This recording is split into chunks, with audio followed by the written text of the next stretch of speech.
All the both is good. Well, it's the Kent Beck Scrum. It's Sam and Michael. After I've strong-armed Michael to join me.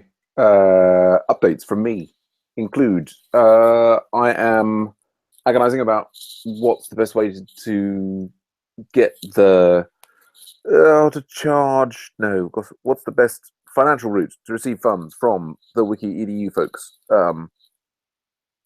It's one of these things of I could, yeah. Anyway, I've sort of got it's all ready to go ahead, and I could generate the invoice, and then I'm just looking at how I've got things set up so that we would incur less fees through a route that I've got with my company. But maybe this is something that should go straight through Agile Ventures. And should I just go ahead and do the invoice and incur the extra fees, or should I spend some time trying to set up the smoother route? To, ineffable choosing of these things, and then deciding. You have to call your accountant on that, or no? I think I've got there's a service that I generally use that has allowed me to avoid incurring fees in terms of transferring money between the US and the UK is called UK Forex. It was recommended by a friend, and they've been very good. And I have that set up for me personally. I have it set up for my company. I don't have it set up for Agile Ventures, so it probably involves me. I should probably do it for a separate one for Agile Ventures. Is the way to go. But how long does that take to set up? I mean, it's probably 5 minutes of doing stuff, but then it might take a number of days to get approved by the thing. I mean, I think just by talking about it, I've probably convinced myself that it's the way to go. It basically would give Agile Ventures a US bank account that people in the US could pay into directly. So that would make it easier. How would that? I guess how that would work is you would just denominate. You could offer membership for a certain price in dollars. Well, that's another thing. That I think that I'm not sure that UK Forex would want to support the fine. Lots of $10 credit cards. Okay. Well, I mean, basically what it is that UK Forex is they're global, and they. Well, wait, why wouldn't? I mean, so in principle, right? You'd have a bank account in the US, right? Well, it's a bank account, but what it is that rather than it's a bank account that's dedicated to Agile Ventures, it's a bank account that is run by UK Forex for all of their customers. And what you have to do is, in order for people to make a payment through to there and then can be transferred to some other bank, it doesn't have to be in the UK, but wherever. Assuming that it's all a country that you're legally allowed to do a transfer to. Well, how about this? How about you set up a UK Forex account for Agile Ventures, right? Yeah, that's probably what I'll do. And then what you do is you set up a US bank account for Agile Ventures separate. Mm-hmm. And then at a time of your choosing, you have people, you flip it on and you let people pay $15 a month or whatever, whatever a rate, whatever you want, and denominated currency in dollars. It accrues in the U.S. bank account, and then in mass, you say, "Oh, I got $5,000. Now put it all in pounds in my British account." Right. Indeed, yes. I mean, now the interesting thing about that is that would make sense if we had a sufficiently large in the long run. Yes, absolutely. I've got personal. I used to live in the US. I've got personal bank accounts in the US.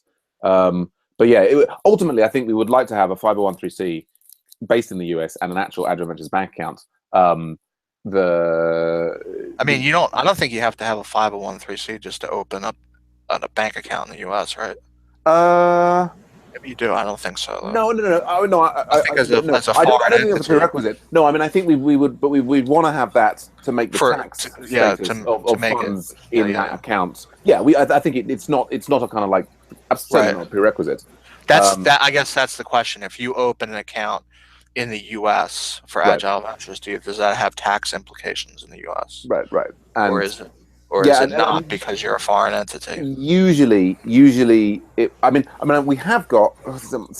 Then my company's got a US based ID for the IRS, so that Anyway, I mean, there's lots of things that one could do. I mean, what we would like for our US-based premium members is to make sure that they're not paying a variable amount based upon how the currency exchange is going, and so that they could say, right, I'm going to definitely pay $15 a month, and I know that what it is, and there's no variation, and I'm not, and not pay any additional fees. And the other thing is that, like Rose is saying, like certain banks really screw people over. Yeah, totally. Oh, totally. Yes, and I think in principle we can do that. I mean, I might be wrong. I mean, the thing with the UK Forex thing is that they would, using their bank account, assuming that we've got the right reference, which refers to the fact that it's Agile Ventures, in principle, any amount of money can be deposited into that bank account, and then that will get rerouted to wherever it needs to go.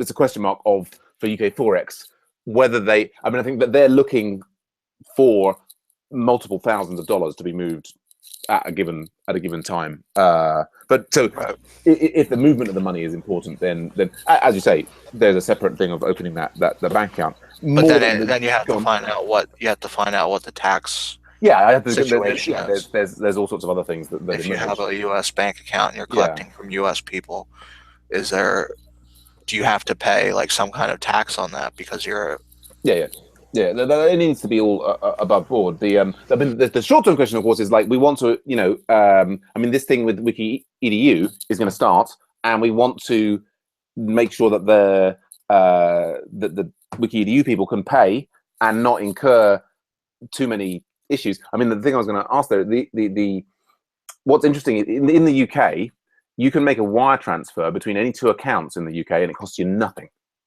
You can do it online for free. And my experience in the US is that a wire transfer generally is you get screwed over on wire transfers, right?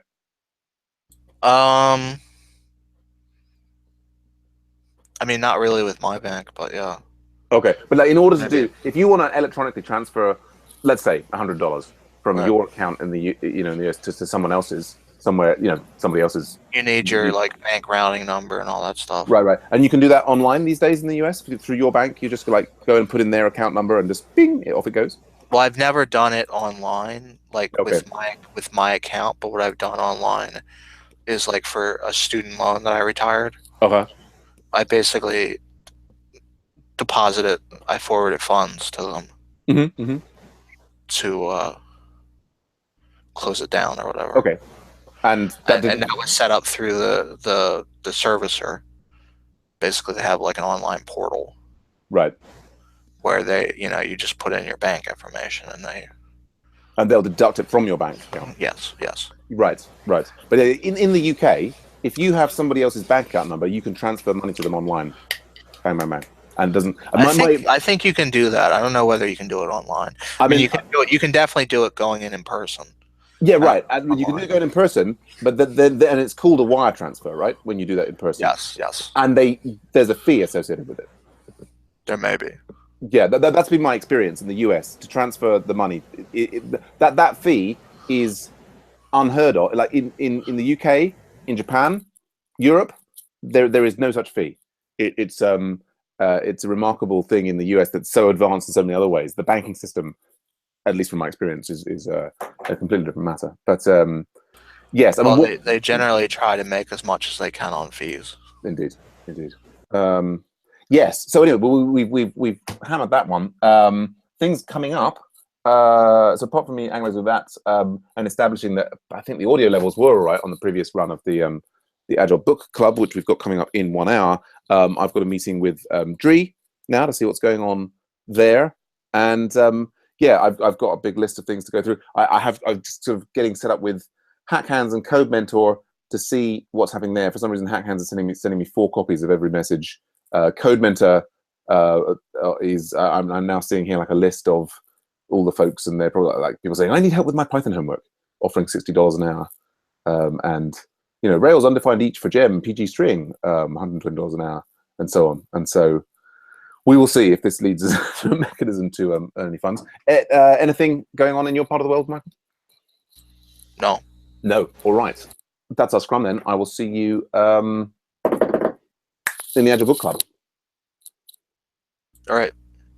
Bye for now. See you later. Bye.